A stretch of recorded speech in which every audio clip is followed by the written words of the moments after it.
Hello, and welcome to the podcast that discusses all things gaming. Coming to you from the home of Indie PopCon, Gen Con, and the gaming capital of the world, we are the Established Facts.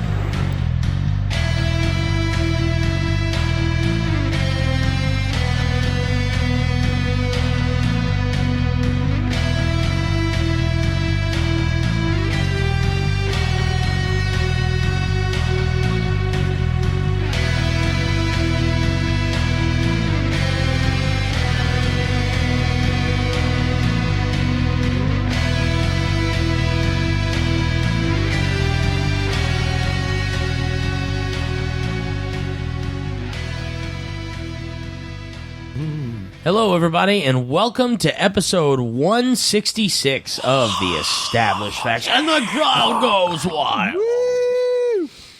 Or just Josh. We started the wave. Did we? Bye. Fastest episode in the history. That's it. We just came on to say that we're still doing the show, and talk to you next time. See you later. Bye. We will catch you later. No, just kidding. But seriously. Just kidding.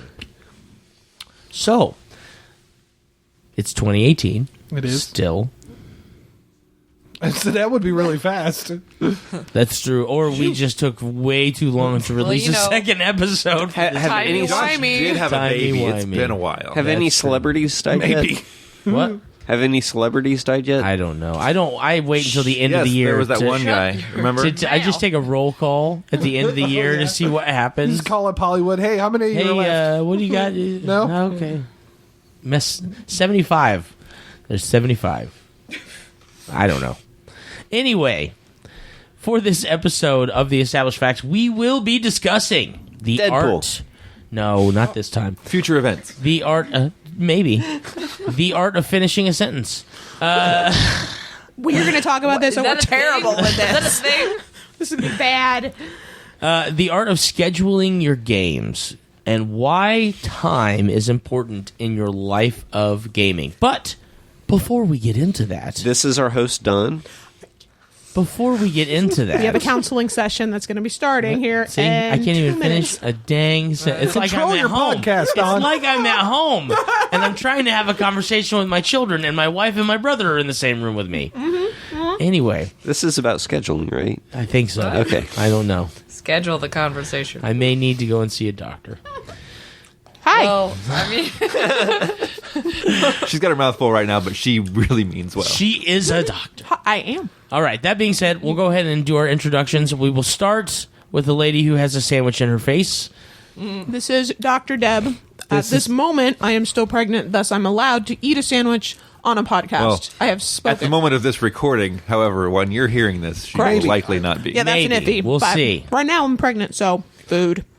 They already missed having the kid early on my birthday, which I would have been totally down with. This is Josh. Lance. He's sorry. did you say your name? Sorry. I'm This is Avital. Sorry. This is the Drowsy podcast. All the introverts are already I know. This is Rygar, a.k.a. Jeremy.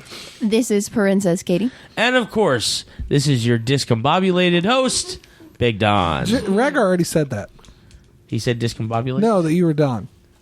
Yeah, I know, And the but host. he didn't. Yellow Don. I'm Yellow Don. Suspiciously Yellow Don. Of Doom. No. In a box. We'll get it in a box. With a hat. That's right.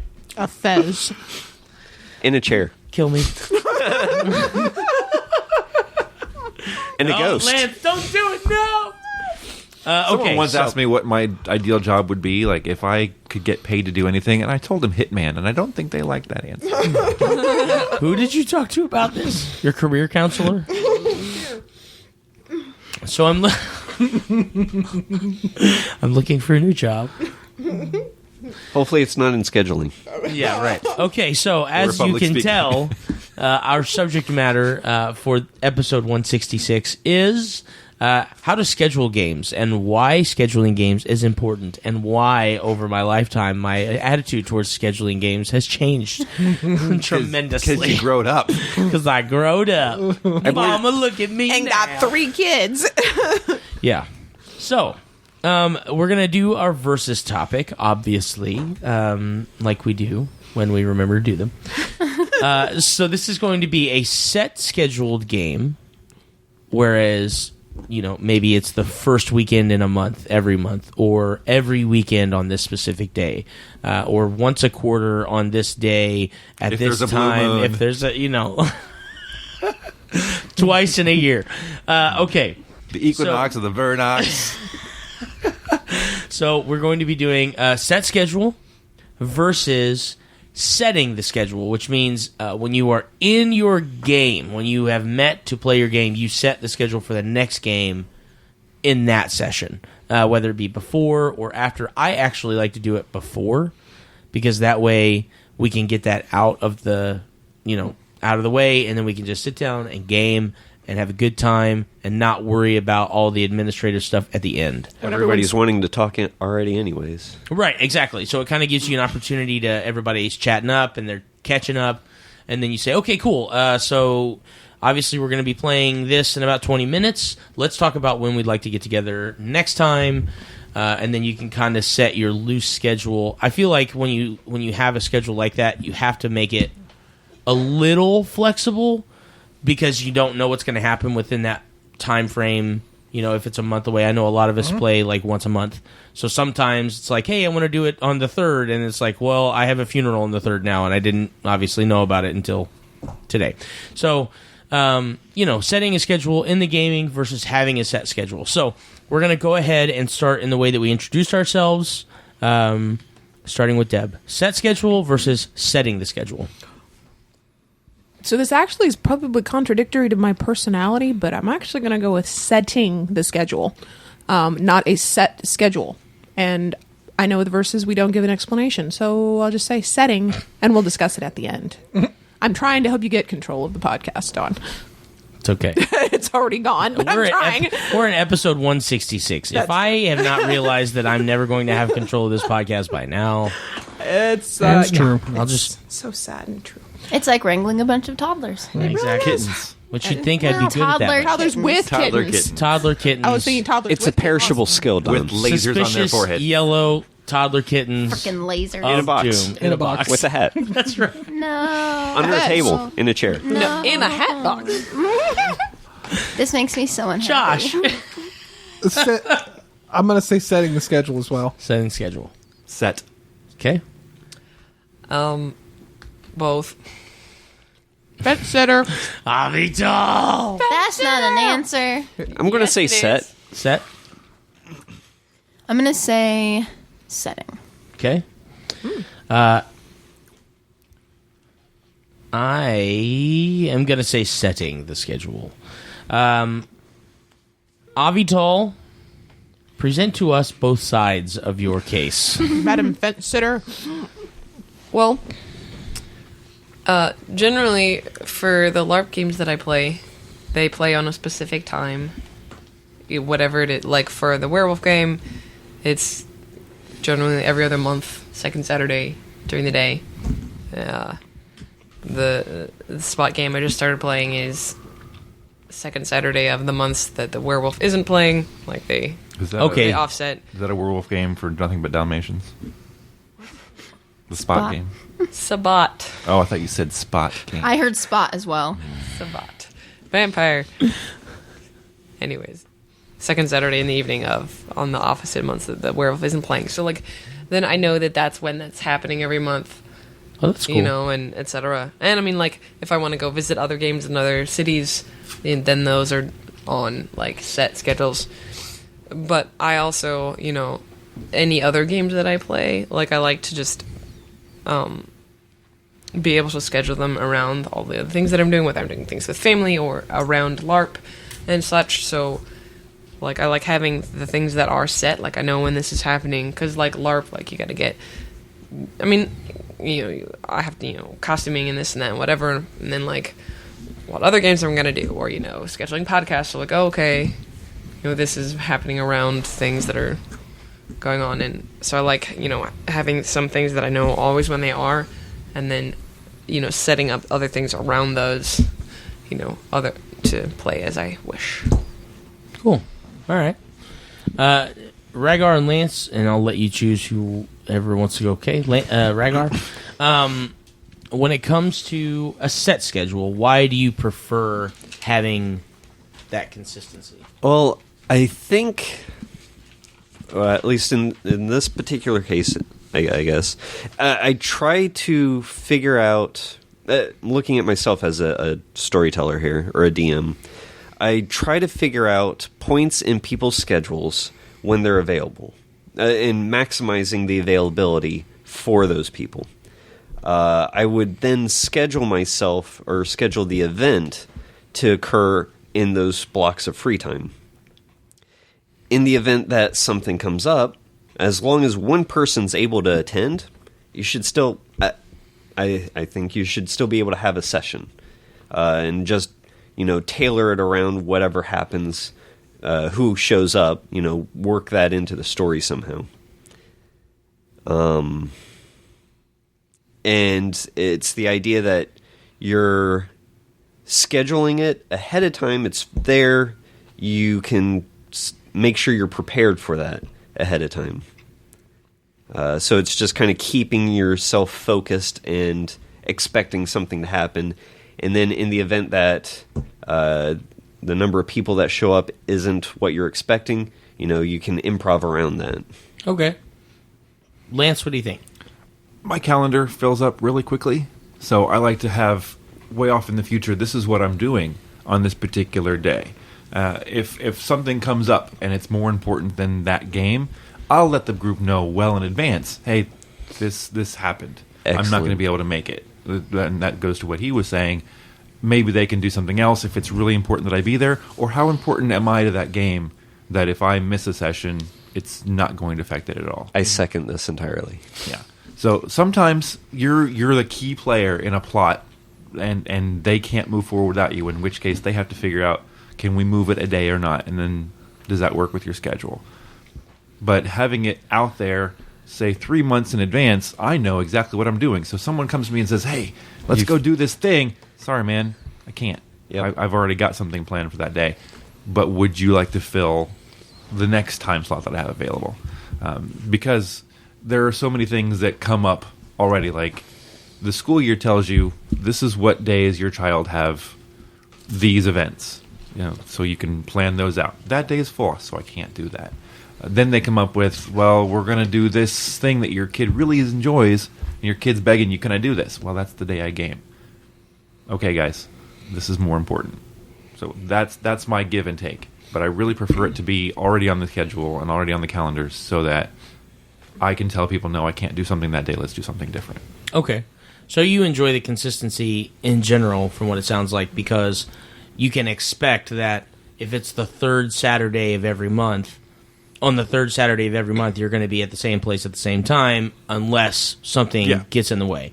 And I'm even old if enough only, to like routine. Right. And even if only 2 people show up, okay, well, those 2 people showed up, you can still possibly do something. Maybe it's even just a board game. Right. Maybe you're just playing a board game, or maybe you're doing it a more intimate, like character-to-character RP building story. Because I know that, like, for example, in Derek's game, Lance, Avital, you guys had... Come on, Google. I know. When you guys played in Derek's game, there were a couple of like low-key RP sessions that you guys did to build some backstory for characters and stuff like that you did with Derek.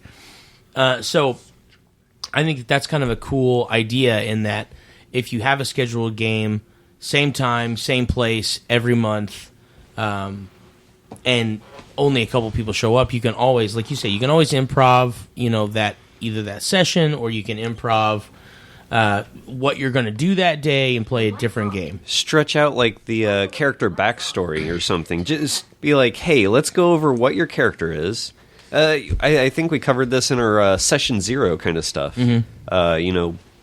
Let's dig into that a little bit deeper. Yeah, and for a session like that, it's never too late to get into your character backstory, because you never know what's going to flush out for future games. Yep. And let's not forget that the reason that we game, the reason that we do this podcast, is so that we can have time with our friends again.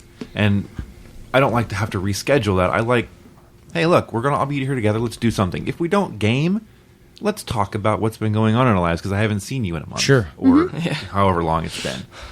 So there's that aspect of being social. It's the forced social of the month or the week or whatever you have. The third Thursday of November, if it happens to be on the odd falling day, Right. in a box. In a box. No. Put some microphones on the table when you have a podcast. Oh my goodness. Joshy? So, Lance, I agree with you being one of the extroverts at the schedulers table. of the group. That's true. Being one of the extroverts at the table. I love the interaction and the social aspect of it. But as you said, primary scheduler of the group, a lot of times, and I think Don and I had this discussion when it pertained to the Ruins of Ravenloft game, that there in a lot of cases, the decision on when availability is there really comes down to two people, Adam and myself, in that case, because Adam is in Minnesota, and it's my house. And he's running the game, right? Right. And you're hosting So the game.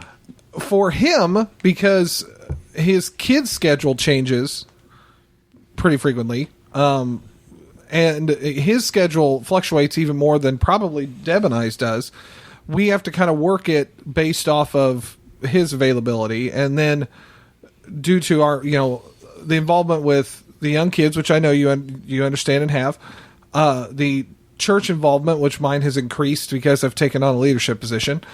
From month to month, I can't say I'm available the first Saturday of every month. I just can't. I'd love to. Believe me, I would love to. My wife would love to know that she had a Saturday every month she was free, because she may not want to play that game. She, as the introvert, may just want to do nothing. So, I'm doing something. I just may not be doing it with all of you. But Correct. I'm always doing something. and so the extrovert, I'm totally on board. The husband to an introvert, I got to keep in mind that for her too. So that tends to be why I fall back on the scheduling or the setting of the schedule at the game, because then it's all right, we've had this time apart and we have an idea of what's coming up next from all the other things. We're gonna pick this day, and this is when we're gonna get together. Now, that said, it's important, if you're going to take that approach, to show up with what you have planned. And some people are like, well, I have no idea what's going on. Well, if you have no idea what's going on, you don't know what your schedule is doing, and now we get into more what the discussion is going to look like later. So that's why I lend to that, because I know my schedule fluctuates, and if a remote person's schedule fluctuates even more than mine does, it's easier to deal with the fluctuating schedule day of than it is to set it and then have to reschedule it. Or I get where you're coming from, but a lot of games, like especially society games, require an X number of people. Or a game master may say, I need a minimum of this in order to... And that's totally their prerogative. That's all. And? Yes? I don't know. Nothing? No. Deb? Nothing. You got something? I was waiting for you to Katie? pick somebody. Okay. Like, I didn't want to interrupt. No, you're yeah, Deb totally and I are good. both like, Go okay, ahead. so now who's going next? Yeah. Go ahead, Katie. For me, I like setting the schedule because I really hate the feeling of being restricted by knowing, okay, I've got this every time, it can't be changed. Like, I like getting together and setting it as a group for the next time, because if you do it frequently enough, then if this is like with months in between each game, it doesn't work as well. But if it's like a once a month game, you kind of have an idea of what's coming up the next month. So I like being able to be like, okay, well, this weekend we've got, that camping trip we're going on that weekend, so-and-so's daughter's in the school play, so we won't do it then.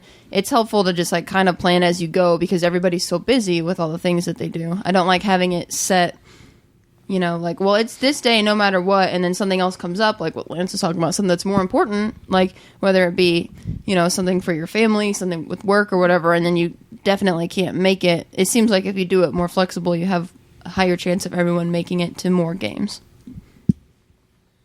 Deb, what do you think?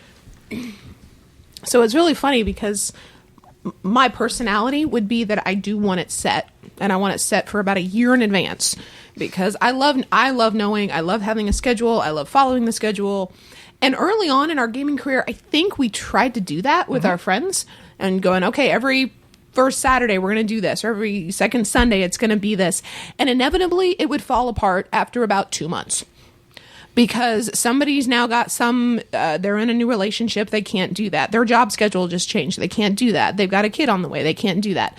And now, even though we had a set schedule, this set schedule does not work anymore because 4 people's life changed, and now we're rescheduling the already scheduled, and we're trying, and we've got certain key players, or the GM, who, you kind of need the GM if you're going to play D&D or Pathfinder, and okay, they can't do it, so now we're modifying, and each month we're modifying anyway. And it's like, well, we can't do the second Sunday in May for this, we can't do the second Sunday in June for this, but we can do the second Sunday in July, but we can't. It's like we're modifying it anyway because everybody can't meet there. You don't want certain people to feel left out. Like if they can't consistently make that, you've got to reschedule it, or you're going to hurt somebody's feelings if you don't reschedule it and say, too bad for you, everybody else, then you deal with hurt feelings. You don't want to do that. And so I would rather, this is where I was a fence sitter, but then I decided I'm not going to do it because I'm going to get called a fence sitter, but I'll be told that anyway. I was a fence sitter because for me personally, in my own little brain, yes, second Saturday every single month, this is what we are doing. Awesome. I know what's going on. It never stays that way. Ever. Maybe the first month you might get it, and then that's it, and then it all falls apart. So then I'm like, so why bother? We get together, and at the beginning, I love at the beginning because you get everybody when they're still awake, and they're not drunk, tired, passed out, or just done, which happens at the end of the game session. Mm-hmm. So you do it at the beginning. We haven't started yet, so let's set our next time. Everyone pull out your phones, figure it out. All right, now go and play. And you know what? Now maybe you can schedule a couple of months out. Maybe we can say, okay, next month we're going to do it. And hey, what does the next month look like for you guys? What does March look like? Okay, now you've got 2 scheduled out. All right, but we haven't done it for the whole year because who knows what's going to happen. So that's my thought. Okay. Well, I can say that I had a very similar attitude at first to possibly being a fence sitter because I really wasn't sure what I was more comfortable with. I think that for myself, primarily I enjoy setting the schedule at the game at this point in my life because I have 3 children, because things happen, and if I can say, hey, my schedule right now is available the last Saturday of the month, can we try and shoot it for that? That kind of thing is really nice because then there's a lot more flexibility and fluidity in my schedule between the game I'm at and the next game I have. Now, that being said, when I started playing Dungeons & Dragons, we played every Sunday from 6 until 10. And what I really loved about that was that every Sunday I was at the table from 6 until 10 playing Dungeons & Dragons. And it was a really cool experience, especially because I was in that early growing process of being a role-play gamer. I had never played a tabletop role-playing game, and so having that consistency, having that schedule, knowing that on Sunday evening I was going to be sitting at a table with my dad and several of our friends playing Dungeons & Dragons was exciting for me because it was something that I looked forward to all the time. And it was, I don't know, it was just nice to know that I always had that plan on Sunday afternoon or Sunday evening. So that anything, because at that time, not having kids, not having, a girlfriend, wife, just living at home with my parents, still being in high school, my schedule was pretty much open to whatever. So I would just schedule everything else around that Sunday evening game. If I was over at a friend's house, I would be home by Sunday at like 2:00 so that we could go to the game at 6. Stuff like that. I really loved having that every week schedule. Now I'm not saying that by any means would I would love to still be able to play every week like that consistently.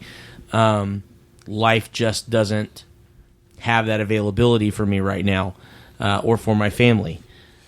But what I really love about the idea, and I think Avital touched on it a little bit. What I love about the idea of, like, say, if you had a month in advance to say every second Saturday of the month we're going to be playing a LARP. You know that second Saturday consistently is going to be there for you to play.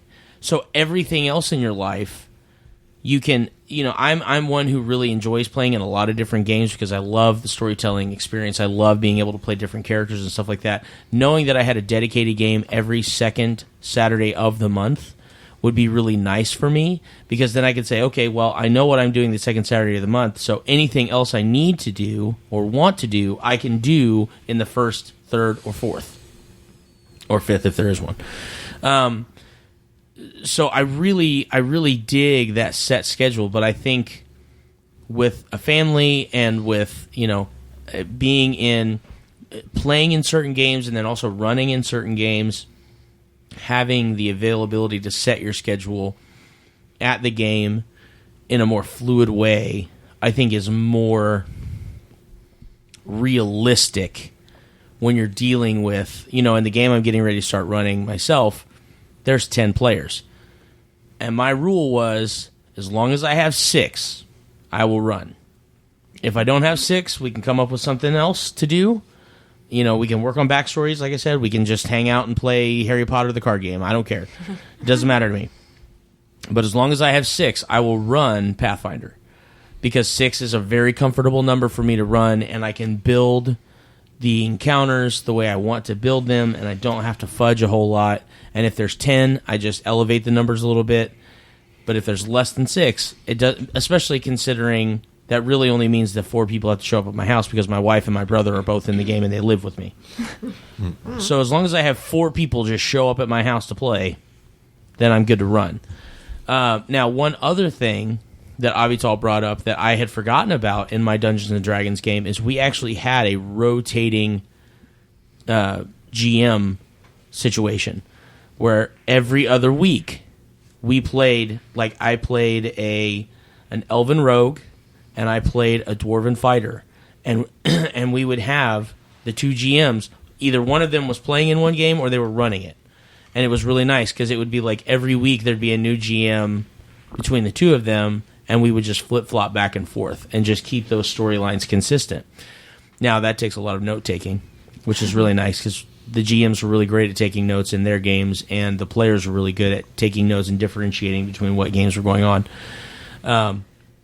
But that was something else that kind of helped with burnout, especially because we were playing every week. So it's like if you and sometimes it would be like we'd play 2 or 3 weeks in a row for one character, and then Christian, who was one of my GMs, would say, "Hey Troy, can you take the next couple of weeks and I'll take a break and I'll be able to play." Or I don't know what's happening. Neither one of the GMs can do it. Let's go to Ravenloft. Yeah. We never did that when I was getting into gaming. I had not experienced the loft, but there were a lot of really crazy things going on in our game. So it was really neat. Like just having. Actually, we played Living Arcanus for a short time as well in that group. But that being said, I think that both are really great if you have that availability to do that. But I think that we have found, for the majority of us, that having that fluidity and scheduling kind of works out best for us. But I also really see the value in being able to say, every second Saturday, this is where I'm at. If something happens, something happens. And especially what's nice about Avital, your situation in live action roleplay, is between each session is downtime. Yep. It's not, you're not necessarily continuing on with what happened. I mean, there may be things that happen in the next session because of what happened in the last, but in general, there is a break in time, which means if your character's not there, it's not a big deal. It's not like you're halfway through a dungeon and all of a sudden your cleric's not there to heal you. Right. Yeah. Like So- LARP, and at least what that I play is that it's happening in the world, like our world, Right. basically. And it's you're not at game, you're off. Fighting the worm. You went to Cincinnati that Right. weekend or whatever. You know what I mean? Like Serving Oblivion, normally all I that live in stuff. Indianapolis or Or like there was one time I missed one of my local games because I was in Iowa playing in a game there, and I was like, oh yeah, I wasn't there when the cairn fell because I was chasing after a black spiral dancer in Iowa. That's actually something that actually happened in game, so like, just, it's different about, oh, you're in the middle of a dungeon and this person's gone. Right, and that's actually They've disappeared. Where'd they go? Who knows? And that's happened to us in a few different games, and I find it stressful because at that moment we have your party develops the rapport, your party develops the rhythm, all parties do, of you do this, I do this, yay, here we go. And then 1 week, because it's every second Saturday like clockwork, well, this one, they're in Florida, they're not going to be there. And you just lost your rogue and your cleric because they're married to each other. So now you can't break into any doors. And you can't get any heal.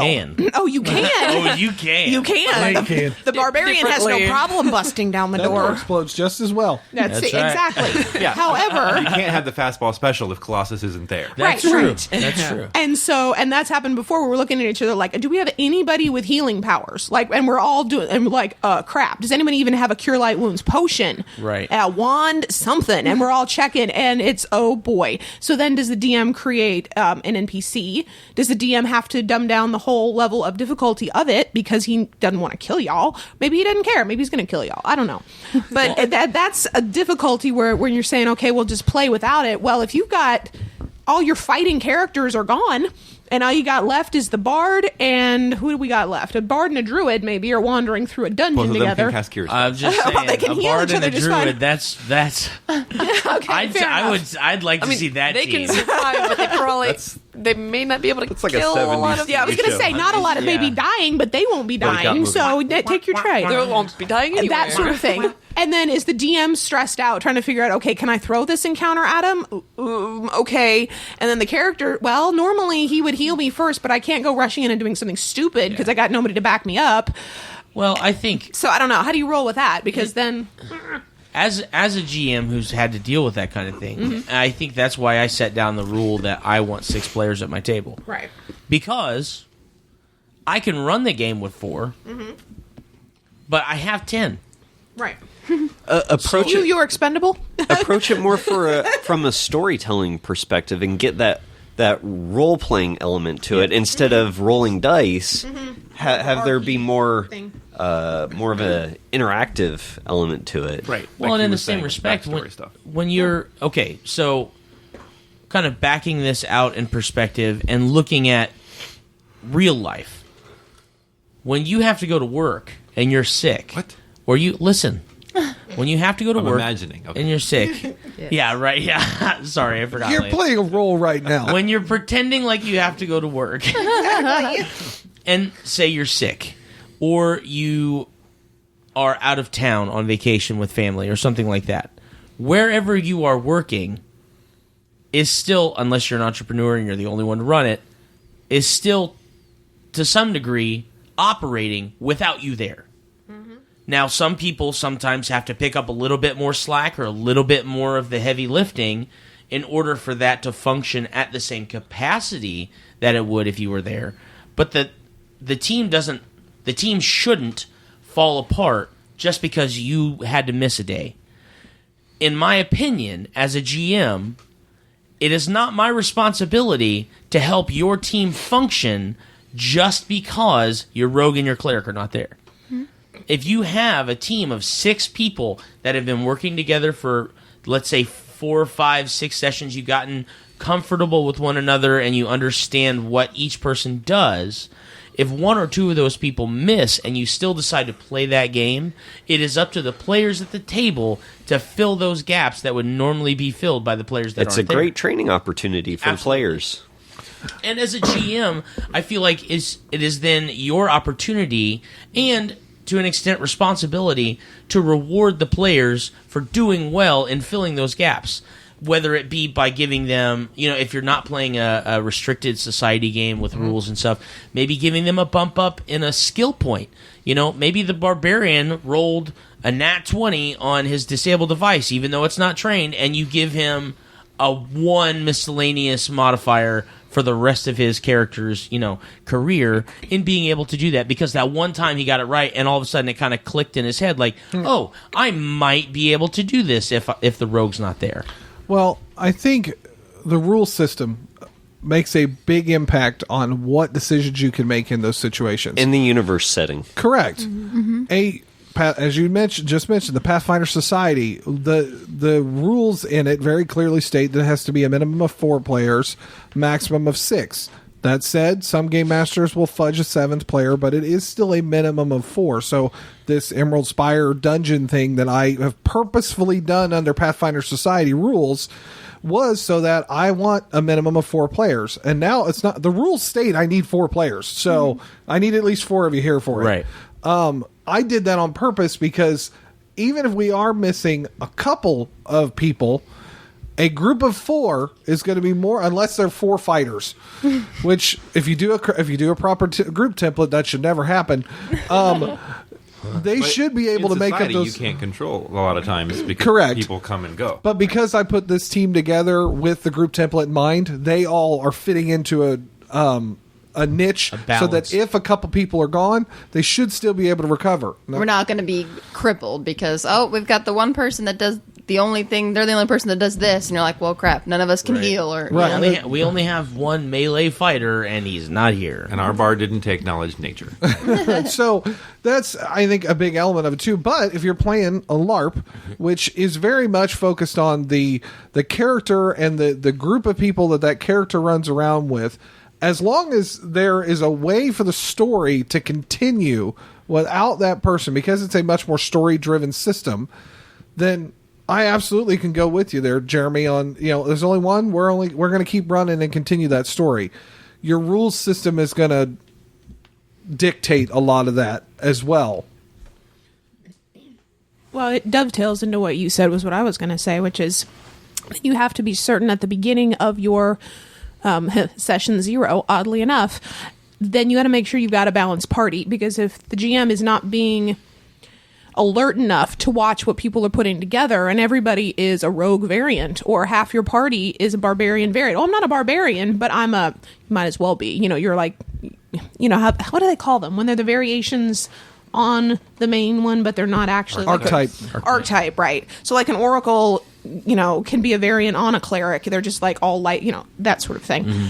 And if the GM or the players aren't being alert to this and they're all sitting in their own little corner, all building their own characters, they're not talking about it, then they get together and they go, oh crap, we've got nobody here who can heal, or there's only one who can heal out of all of us, then you're kind of screwed. But just as he said, that's a challenge to the players. Absolutely. As long as they're paying attention to that at the beginning. That can do just about a little bit of everything. So. Right. But if you have 6 brand new players, or if you have a bunch of players who are very gung-ho of this is what I'm going to play and I ain't going to play nothing else, and that's all they're going to do. We're playing D&D. But I want to be a Jedi. Right. See, yeah. I hear that and I'm like, gosh, that'd be a fun session to DM. Like a bunch of rogues, let's throw this in a city and let's make our own thieves guild. And rogue because rogue has so many options because of their skill set. Oracles, they're phenomenal. let's toss it into an academy. You can. And oracles have 9 variations on them. And so yes, because you can build an oracle so many different ways. I guess I'm trying to imagine a barbarian being built as anything but a beat stick. Let's throw it into a Harry Potter universe. Oh gosh, the trolls in the dungeon. Hang on, are you talking about those classes in using archetypes and in a situation like that? Could you build an all barbarian party that you wouldn't really be screwed using archetypes? Yes, you're allowed to use archetypes within that's barbarian. the point of the archetypes, is because within a barbarian culture there are shamans, and that is not a shaman, but they're still barbarians. They have healers, they have and especially when you look knowledgeable folks, even though they're illiterate. But you have hybrid classes now as well. Yeah, like the skull. The skull is a barbarian. You can't read or write the common language. As a player, you might focus more on supplementing areas that would typically be classified as a weakness through items. And the DM can also do something similar to help adjust you guys in terms of what strengths and weaknesses you have through loot drops. Okay. So it's So now you're, and this, I don't know how this completely relates to the scheduling thing, but it's still a good point. You made the comment that it's not the game master's responsibility to make sure they fit that, yet you believe it is. It's a I can see that it could be it's a cooperating symbiotic relationship. in the example that was brought up earlier. I would not have done it where the bard, druid, cleric are missing from the session. Yes. As a DM, I wouldn't do anything. If you guys run into something, there should be some wherewithal of what's going on. Maybe we need to back away from this. I would spend that whole session looking for the bard, the druid, and the cleric. All right, these guys disappeared. Where did they go? That would be hilarious. Yes, that's true. So, okay, I'm picturing some ahead, Lance. Scooby-Doo style Sorry. antics after Right. that. Yes. totally on ahead, different I topic. want to take it back to the scheduling Sure. thing that we were talking about for the first 5 minutes of this podcast. 20 minutes. We went 20. Okay. I think, honestly, a gamer's schedule and the desire to have a set schedule looks kind of like a mountain. If you picture what a kid would draw as a mountain, there's a flat area, and there's a giant upslope, and there's a giant downslope, and then there's a flat area. Inciting incidents and When you're learning to game, you want that regularity because that way you're getting the system down. You're learning how the people that you play with work. It's important because you have less responsibility. You can do those things more often. Then as your responsibility increases, and that's the beginning of the up mountain, now it's harder to do that because now life, as these people are saying, did change. Work. I now have a work schedule, so I can't do that anymore. Or I have a college class on that day, so I just can't be part of that anymore. I have a kid, and that throws a lot of things out of whack. So now the ability to have a setting the schedule becomes more important. And then as the responsibility kind of reaches its apex, now you kind of know what your schedule is going to look like. Maybe you have more control over what your work schedule or your class schedule looks like. You don't have to schedule classes on Saturdays. I never did. But I didn't learn that until my second semester. Right. So it starts to come down a little bit. Now you have less responsibilities. Your kids are getting a little older. They can take care of themselves. They're going out to play games with their own friends on their set days of the week because that's how they're learning.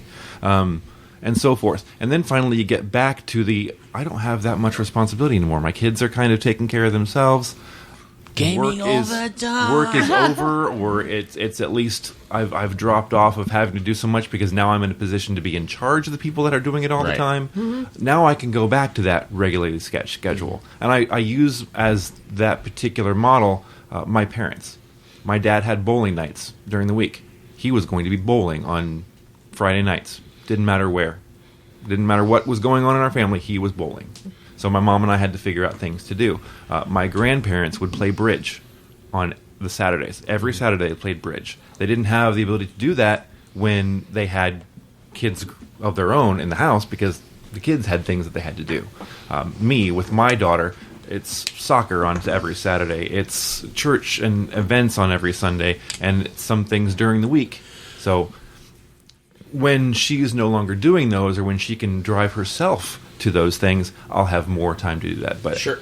as I prefer it, I like knowing what's coming up well in advance. I've mentioned that already. As far as the arguments of I'll play with so many players but not others, that's fine as a game master. But as a player, especially if we're continuing this particular group and I'm a core member of that group, I might not want the story to continue without me because I've been there from the beginning and now I feel like it's leaving behind. If the story is more important, go forward with it. But if we've been our group doing it, maybe like I mentioned before, go looking for my character. Have a game doing that where I don't feel left out because I was left out. The game was you guys doing something instead of all of us trying to move forward with the plot that we've had.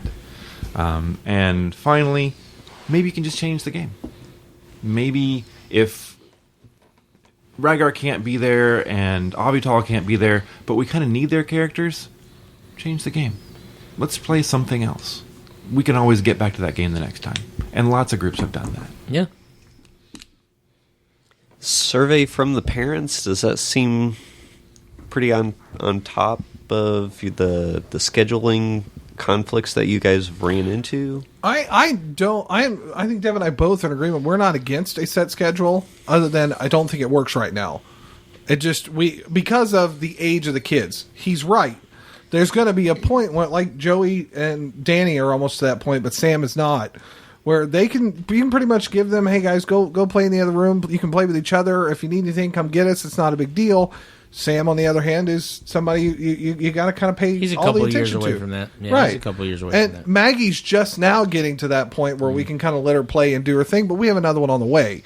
But whereas with Aurora, and Chance is slowly coming in. Chance is at the point where if he has someone to play with, he's good. But when Aurora's at school or when she's at her grandparents' house and he's with us, he wants to be with us. Yeah. So that would require our time. And I'm a guy that if my attention is on the table, I want my attention on the table. If I have to be distracted by a kid, I will leave the table and go do that. I don't want the kid to constantly come back to the table and go. That's why I don't bring my kids to our I games. understand that. I'm in the same boat with Maggie, and I don't always have that choice. I mean, obviously she just wandered in our podcast, in another episode that we did fairly recently, and so I was like, oh yeah, yes, she wants to come up and spend time with me, but I'm also trying to focus on this. But you also don't want to be like, here, go away. I mean, that's not. She's at that age where it's right in the in-between place. Well, we're blessed that my mother and my in-laws both live nearby, and at least my mom is almost always happy to take them. Sure. Yeah. So I'm like, Mom, gonna go do the podcast. Can you watch Kid? We're gonna go game next Saturday. Can you watch the kids? Come to our house. I'll feed you. Just watch the kids while we go do this thing, and then we'll go back to it. Not everybody can do that, but we're blessed that we can. Well, and so are we. In most cases, we're within 20 minutes of our parents, and for the most part, that works. But my mom works, and there are particular days of the week that her mom's not available. So we're getting into that groove again. But with new baby, we have to kind of start that all over again. So it's especially once they get potty trained. I have a feeling that we're going to have a lot less concerns on that, and they'll just take them whenever. And when Maggie gets past the age of I want to pull this off of the shelf or pull a shelf on me, And like when she tried to Sammy's do, get past the breakable stage, I think that's where it comes. I think we will, in agreement with you, I'll be on the other side of the mountain and want a set. Like we'll want to say, you know what, the second Saturday we're going to game. The first Saturday we're going to do the podcast. Like, I know we want to get to that point. What? Don't lie to me. Well, didn't we try that? We did. In, like, but the then first again, we all year? had kids. Right. I'm pretty sure then sprouted children. That first 2 months. Yeah. Yeah. I think because I just have this feeling like we were like, yep, we're going to do this, and it's going to be a great awesomeness of, Yeah, we were all young and stupid. Yeah, thank you. We didn't know anything. And then all of a sudden it was like, well, he can't make it, and he can't make... Oh, we're not going to have a... we're not going to have a host for 3 of the episodes at this rate. And we lost half the people, and they really were excited about wanting to be in that podcast, but now they're not going to be there. So now we've got to change the episode. And So your comment about, which was a great comment about having another game, and like he even mentioned, Ragger even mentioned the premise of continuing backstory building within that same game. having a backup plan, Having Lance. having a backup game That's crazy. is a great concept. However, with our group, because what I would do with Ruins of Ravenloft, if we can't work that out, then let's do the society. And the problem is it's the same group. If we're missing people from society, it really comes down to how do you treat your characters in those games. Personally, if I had 4 people in that society group, or 1 plus 4, I would run that. I don't care what the combination is for the society group, because the way the society works, it allows for that fluidity in that situation. Whereas the Ravenloft, I'm a little more, I'd rather have the majority of the group if possible. I understand the next time we're playing, Don's not going to be able to make it because he has a job commitment, but almost everybody else could make it depending on the situation. But there you still sit if we can't have Adam. Well, okay, fine. Let's get together and run society. Somebody run a scenario so we can gain an XP. I also meant more like, if we can't play society, let's play Monopoly. It's a game that well, maybe not Monopoly, because that's only for 4 players and no one really wins when you play Monopoly. That's true. My wife wins. I when never we want to play Monopoly ever But again. like a game like that. So name a board game that you're Sure. really good with. Ascension. You could play that. Let's You could just look pick at that our up and wall, play. shall we? Let's Yeah. see. You King could of play Tokyo. Dominion. Tokyo. You could I see play Star Trek, I any see number Urbana, I of, see World's of Fair, other I see- games yeah. for I mean, that even if- particular session. Even if you're into role playing, you can do Microscope. You can do Fiasco. Totally. You can do Fiasco with the same characters. that you Kobolds play ain't in my your- babies. Yeah, I don't want That to would give be away. really a fun idea. Actually, do a fiasco game with I like, think it okay, would be- we've only got 3 of our people here. All And right, maybe it's a dreamscape, and you all wake up and you're freaking out because of what you just all literally just dreamed happened? together in Ravenloft. Like, I don't want to give away our secrets here, but when we don't have an idea for a topic, we have a game day. It's true. Don't tell Lance. them out. Now they all know. Why? You just gave away our Christmas episode. I didn't say our live plays. I meant when we don't have an idea of what to do when we all come together Yeah. in game, we might play something else. No, you're right. Yeah, no, No, that's you're right. no, that's true. I thought you were However, the talking about- podcast does do that from time Yes, to it time. does. On occasion. Yes, it does. Maybe not every time. But as we hear, apparently people like it. Yeah. So there you go. yeah. Well, there And you they go. give us stuff sometimes for free, It's maybe true. if we love them. Yep. Which we do. Don't sue us. We love you all. That's Drink Said that again, in so thanks, long. Josh. We love you. Don't sue us. By the way, I'm still playing the drinking game every time you guys have said something on that list. Oh gosh! Please tell me I'm you're at drinking this home. little slurshie. Oh, okay. You're at home, so you don't get. No, I'm completely- doing it here right now, live. Oh, I see. I think the most important thing with scheduling is find out what works for your party. The group of people that are sitting down, especially for a role playing game, even board games, like especially now with games like Pandemic Legacy and Risk Legacy, with legacy games, yeah. in general, they kind of require the same group of people to play as well. So just when you get together that first session, part of your session 0 is how do we want to schedule this? If it's I'd like to schedule it on the second Saturday, great. If it's let's schedule it each time, great. Either way, do what works for the party and go along with it the best you can, because scheduling should not be a fighting or argumentative element of the game. But that's not what my character would do.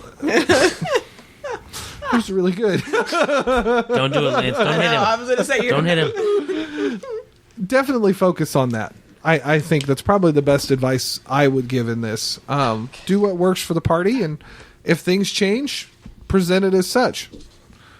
For example, we were doing I'm doing this SEAL team thing with church that often meets You're joining the SEALs? no. SEALed team. Seals. I heard Yep. SEAL team I as know. well. A lot of people do. Most people do. Then put some emphasis on that detail. I'm trying, but it meets usually once a month or twice a month on a Friday, and they give us this is your meeting schedule for the year. It's on the calendar. No discussions. That's happening. I'm going to that, so we can't do anything on that day. See, so for that, you like a set schedule. Well, in that case, I also don't really have a choice. So, because I agreed to do the program, and here's your schedule. Because So I'm following leaders the have schedule. set a schedule. That's and it's how a it set works. Schedule. There's always a choice. there Do is. nothing is always an option. You're absolutely right. True. You're right. So that's why I said I would prefer a set schedule. But with things, when there's so much already setting that schedule, it is nice to know that there's a little fluidity in the I'm going to enjoy myself scheduling. So, Well, deep subject. Fence sitter. so this has been our discussion on setting schedules, and obviously we got a little deviated for a short time. I thought we were still in verses. No. I thought we were talking about session 0 and character building. Did you miss that episode? No, I was here. We for did it. a whole series on it. A whole series 3. Actually, I did a lot of takeaway from that. Did you? Good. So it's 150s. actually, can we Yeah. say that gaming is connected to there's multiple topics that have to be considered when you have a topic in gaming, whatever it is. Scheduling Oh, yeah, does not absolutely. exist in its own Absolutely. little, I mean, vacuum. in Scheduling general, is a thing on its own, and it's an only yeah. thing. exactly. I think Have a in- scheduled game where you just schedule. And that's the game. that's not fun. That's I would be okay with this. Payroll, But and I like Not it. fun at all. Unless there's alcohol involved, and then that sounds like a great time. I'll be the one to sleep in the Oh, but what about Saturday? Okay. On episode 165 of the Established Facts, that was our 2017 review show, we established that we are the, wham, bam, powing, Hyrulean, suspicious, yellow arena of doom for 2018. In 2018, episode 166, we have established two facts. Wow. Two facts. We are, first of all, the fact that Jeremy gave me, which I really love. Set a schedule at your own peril, unless you want to have a kid. And the second established fact for episode 166 is we are officially the sarcastic, hilariously jovial, hat-wearing, kitten corralling, schedule-making, suspicious, childbearing, loving, yellow podcast of doom in a box. Part 2. Oh, so we're a sequel. That's right. Thank you so much for listening to Part us. 2, Electric Boogaloo. Thank you so much for listening to us on The Established Facts. We are The Established Facts. This was 166 of The Established Facts. In case you didn't know. Under the banner of Captain Robot Productions. We're the Established Facts. We established facts. That's right. That's We love you, and we will catch you later. Bye. Bye. Cheers. Please visit us at www.theestablishedfacts.com and our Facebook page, facebook.com/theestablishedfacts. If you would like to support us by buying some merchandise, visit cafepress.com/castingrobot. Bonus.